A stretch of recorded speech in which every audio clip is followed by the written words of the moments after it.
এখানে দেখো আরেকটা বলতেছে আমরা WACC কিভাবে হচ্ছে ক্যালকুলেট করতে পারি। এখন দেখো এখানে কি কি ইনফরমেশন দেওয়া আছে। A firm is considering a project that will result in initial after tax cash savings হচ্ছে 5 million of the end of the first year. This savings will grow at হচ্ছে 5% per year. The firm has debt equity ratio 0.5, cost of equity হচ্ছে 29.2% and cost of date হচ্ছে 10%. The cost saving proposal is closely related to the firm's core business, so it is viewed as having the same risks as the overall firm. Should the firm take on the project, তার মানে হচ্ছে আমরা যখনই হচ্ছে farm তা project নিবে কি নিবে না সেটা হচ্ছে আমরা পিবি অথবা এনপিবির মাধ্যমে বের করে থাকি। এখানে হচ্ছে ট্যাক্স রেট দেওয়া আছে 21%। কস্ট, তাহলে আমাকে প্রথমে হচ্ছে পিবি বের করতে হবে। পিবি বের কীভাবে করব, আমার হচ্ছে সেভিংস কত হচ্ছে, মানে হচ্ছে আমার ক্যাশ ফ্লোস হচ্ছে 5 মিলিয়ন। এইটাকে যখন আমি এই যে WACC মাইনাস 0.05 হচ্ছে আমার ডেট ইকুইটি রেশিও। এইটা হচ্ছে মূলত ওই যে DDM মডেল থেকে আমরা শিখলাম না যে পি ডিভিডেন্ড ডিভাইডেড বাই হচ্ছে KE মাইনাস D, এখানেও কাইন্ড অফ ওই রকম একটা সূত্র ইউজ করা হয়েছে এখানে, যে আমরা কিভাবে হচ্ছে পেতে পারি। তো ক্যাশ সেভিংসটা উপরে যাইতেছে, এখানে WACC তো আমাকে বের করতে হবে, আর এটা হচ্ছে আমার DE রেশিও। এটা কি মডেল যে বলে, এটা হচ্ছে তো ওই রকম পাইনি, তাই বলতে পারতেছি না। এখানেও দেখো কোনো ধরনের মডেলের নামও বলা নাই। আচ্ছা, যখন ওই যে এইরকম দেখবো যে ক্যাশ সেভিংস দেওয়া আছে, গ্রোথ রেট দেওয়া আছে, তখন আমাদেরকে বলতেছি WACCর মাধ্যমে হচ্ছে আমাদেরকে বের করে বলতে যে আমরা প্রজেক্টটা নিব কি নিব না, তাহলে আমরা এই সূত্রটা ইউজ করব। এই সূত্রটা ইউজ করার পর আমাদের কি বের করতে হবে, WACC ডেট ইকুইটি রেশিও কত দেওয়া আছে 0.5, তাহলে এখানে ইকুইটি পোর্শন কত হবে আর হচ্ছে ডেটের পোর্শন কত হবে 0.5 মিনস 1/2। 1/2 মানে হচ্ছে এখানে equity debt by equity ratio, তার মানে ডেটের 1 ইকুইটি 2, দুইটা যোগ করলে কত হয় 3 আর হচ্ছে উপরে 1, ডেটের সময় 1 ইকুইটির সময় 2, এভাবে হচ্ছে 1/3 আর 2/3 বেরিয়েছে। যে ইকুইটির মধ্যে হচ্ছে 2/3, ডেটের 1/3, যে ইকুইটি 2/3, ডেটের 1/3। এটার সাথে হচ্ছে আমরা এখানে আর কস্ট অফ ইকুইটি আমার দেওয়া ছিল কত 29.2, এখানে আমরা লিখছি। বর্তমানে এই যে বইয়ে ম্যাম বলছিল যে আমরা কস্ট অফকে আরও লিখতে পারি, লিখতে পারি। তারপর কস্ট অফ ডেট, যেহেতু এটা আফটার ট্যাক্স করতে হবে, এখানে আবার 10 মাইনাস এই যে 1 মাইনাস ট্যাক্স রেট, এটা করার পর আমরা WACC পাইছি। তো এখন যেটা পাচ্ছি সেটা হচ্ছে আমার পিবি, যেহেতু হচ্ছে এনপিবি উইল বি পজিটিভ। আচ্ছা, এনপিবি পজিটিভ আসছে। এখন আমি প্রজেক্টটা নিব কি না, যদি আমি নিব কখন, যদি আমার কস্ট এইটার থেকে বেশি হয়, মানে সরি কস্ট যদি আমার ইটা থেকে বেশি হয়, আরে কস্টের অ্যামাউন্ট থেকে যদি আমার পিবির ভ্যালু বেশি হয়, তাহলেই তো আমরা অ্যাকসেপ্ট করব। এখানে এটাই বলছি, the এনপিবি will be positive only if the cost is less than 29.2। যখন কস্ট হচ্ছে এইটার থেকে বেশি হবে, মানে কস্ট থেকে যে আমি বেশি টাকা পাবো, তখনই তো আমি অ্যাকসেপ্ট করব, এখানে এটা বলা আছে। তারপর এখানে একটা গ্রাফ দেখাইছে যে figure 41 SML risk free rate দেওয়া আছে, রিস্ক প্রিমিয়াম দেওয়া আছে। To keep the thing simple we consider company বেটা 1 ইন্ডিকেটেড রিলেশন দেখাচ্ছি বেটা আর এক্সপেক্টেড রিটার্নের মধ্যে। আমার যখন বেটা 1, যে আমার যখন বেটা 1, তখন আমার কস্ট অফ ইকুইটি কত, কস্ট অফ ইকুইটি হচ্ছে 15% যখন আমার বেটা হচ্ছে 7, তখন হচ্ছে আমার কস্ট অফ ইকুইটি হচ্ছে কত 14%। যখন আমার বেটা 1.2, তখন হচ্ছে আমার ইয়ে হচ্ছে 16। এটা আমরা কীভাবে বের করি ওইটা আমরা পরের পেজে দেখতেছি। তারপর এইখান থেকে রিস্ক ফ্রি রেট এটুকু পর্যন্ত হচ্ছে আমার রিস্ক ফ্রি রেটের পোর্শন। এইটা এই বিন্দুতে ছেদ করে হচ্ছে ইয়েতে যাবে, রিস্ক প্রিমিয়ামের লাইনটাতে যাবে।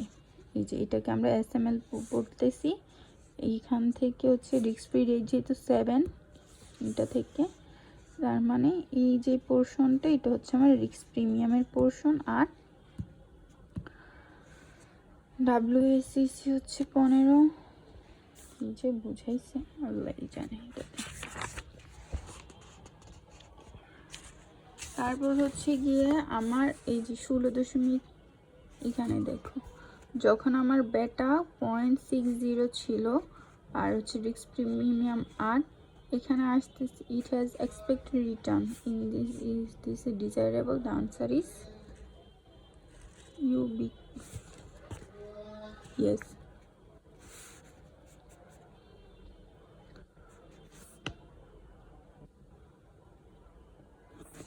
যখন ধরলাম 60 তখন 11.8 আসতেছে, কিন্তু আমি এক্সপেক্ট করতেছি 14% আসবে।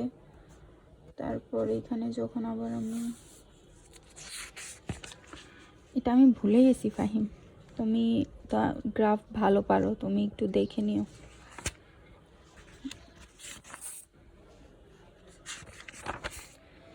তারপর হচ্ছে এখানের এটা পড়াইছে যে 14.7 হচ্ছে বেসিক অ্যাপ্রোচ ফ্লোটেশন কোস্ট।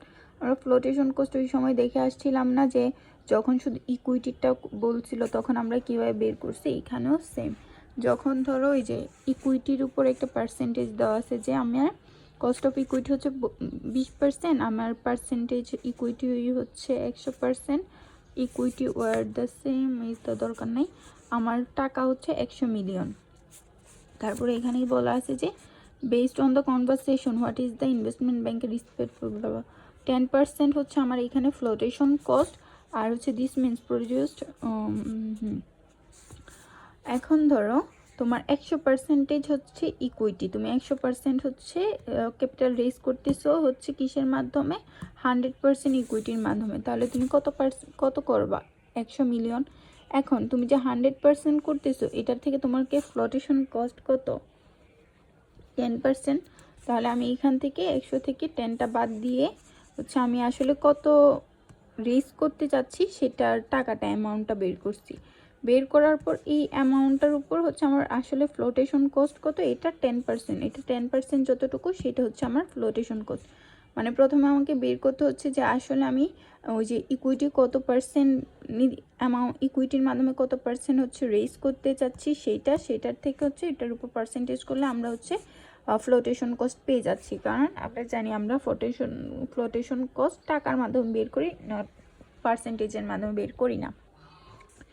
এখানে বলতেছে যে কি average flotation cost. Average flotation cost কি, তোমাকে বলছে যে তুমি ইকুইটির ক্ষেত্রেও ফ্লোটেশন কোস্ট ইউজ করতেছো, আবার ডেটের ক্ষেত্রেও তোমার ফ্লোটেশন কোস্ট হচ্ছে, তখন তোমার হচ্ছে অ্যাভারেজ ফ্লোটেশন কোস্ট কত হবে। এখানে এটাই বলছে যে তোমার ক্যাপিটাল স্ট্রাকচারে ওয়েট হচ্ছে ইকুইটির ক্ষেত্রে 60%, ডেটের ক্ষেত্রে হচ্ছে 40%।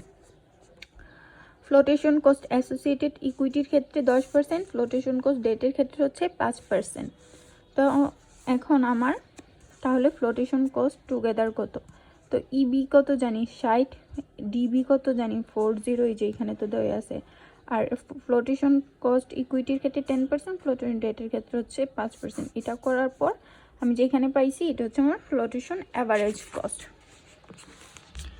এখানেও সেম জিনিসই বের করছি, দেওয়া আছে 80%, 20%।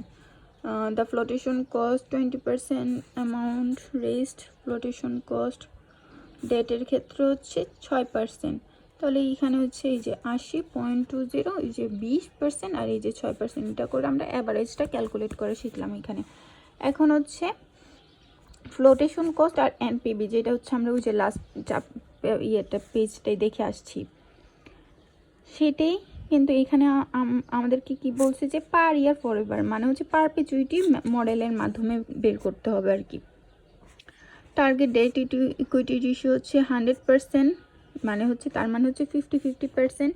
It is considered A building printing plant 5 lakh. The plant is generate after tax cash flow হচ্ছে 73,150, যেহেতু আমাদেরকে এখানে এনপিভি বের করতে হবে, ক্যাশ ফ্লো তো লাগবে।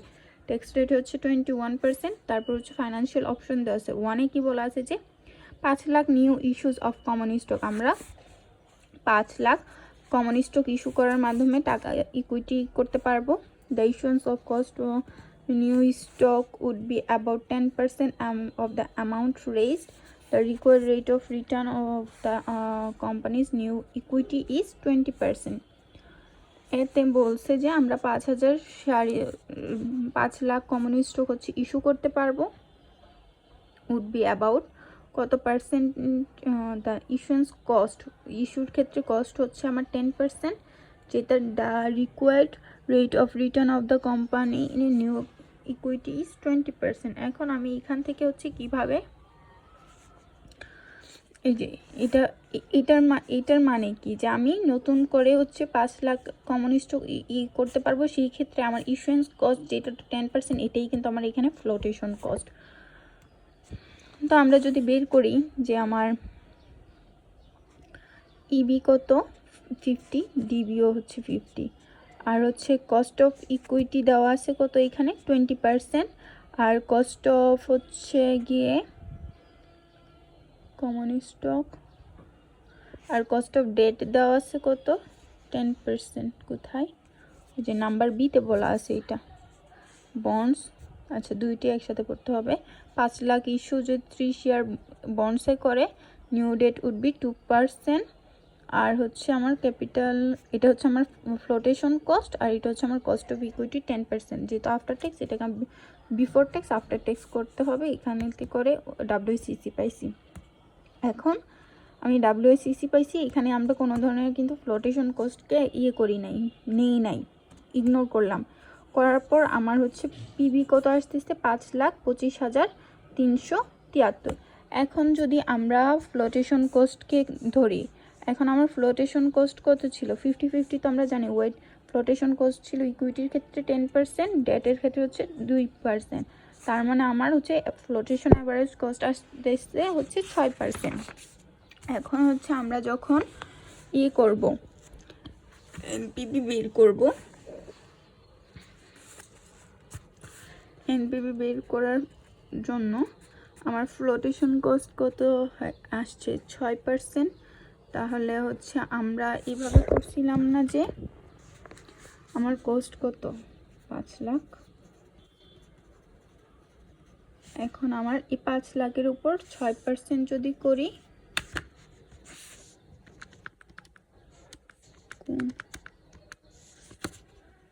6% হচ্ছে 30,000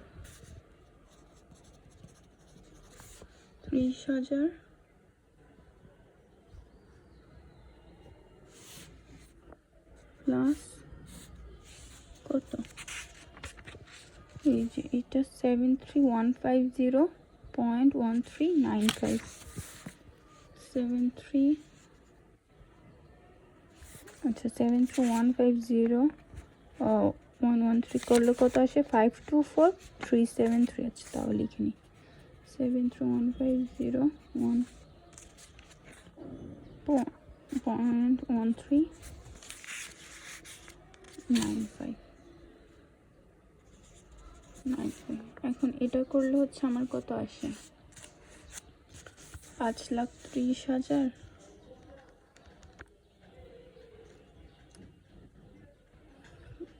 মাইনাস 5,30,000 প্লাস 524,373।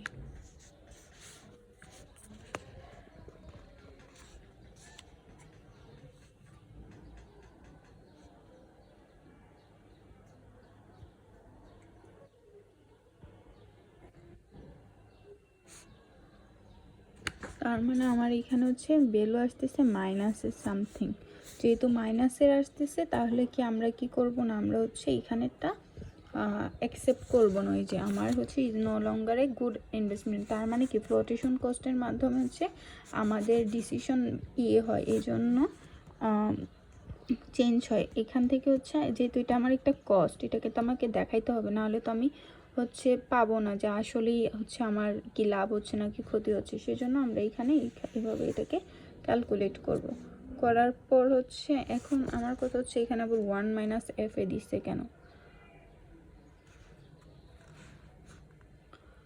5 লাখ ওরা হয়তো একসাথে বের করে ফেলছে। 5 লাখ তাহলে আনসার সেম আসার কথা না? 5,31,915। আর আমি যদি এটাকে প্লাস দিয়ে 5 লাখ গুণ 0.06 দিই, আমার আসে হচ্ছে 5,30,000।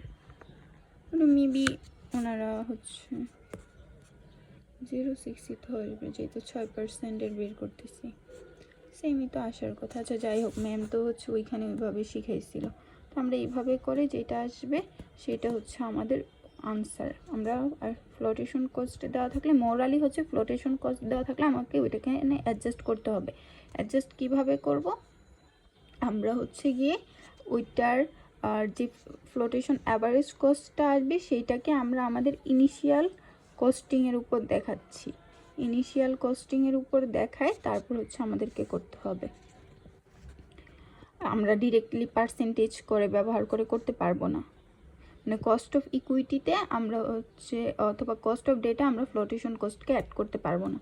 আর বলতেছি যখন আমি ইন্টারনালি ইকুইটি ফাইন্যান্স করতেছি তখন তো আমার কোনো ধরনের ফ্লোটেশন কস্ট নাই, আর ডেটের ক্ষেত্রে তো আমার ফ্লোটেশন কস্টটা আছে। তার মানে হচ্ছে যখন আমরা ইন্টারনালি ইকুইটি করি তখন আমার ফাইন্যান্সিয়াল কস্টটা অনেক, ফ্লোটেশন কস্টটা অনেক কমে যায়। এটার মোরাল এটাই ছিল। শেষ, আর কোনো ম্যাথ নাই।